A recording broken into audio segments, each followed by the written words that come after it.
પ્રધાનમંત્રી નરેન્દ્ર મોદીએ ભાવનગરમાં યોજાયેલા સમૃદ્ધિ કાર્યક્રમ દરમિયાન 8,000 કરોડના વિવિધ કામોનું વર્ચ્યુઅલ શિલાન્યાસ કર્યું, જેમાં છોટાઉદેપુર જિલ્લાનો પ્રથમ ફોરલેન હાઈવે પણ સામેલ છે।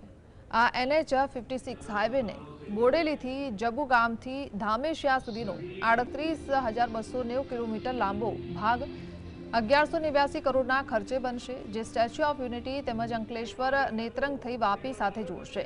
આ માર્ગથી જિલ્લા અન્ય રાજ્યો સાથે પણ વધુ સારી રીતે જોડશે। બોડેલીના સ્વામિનારાયણ મંદિર હોલમાં યોજાયેલા કાર્યક્રમમાં જિલ્લા કલેક્ટર, સાંસદ જસુભાઈ રાઠવા, DDO સહિત આગેવાનો ઉપસ્થિત રહ્યા હતા।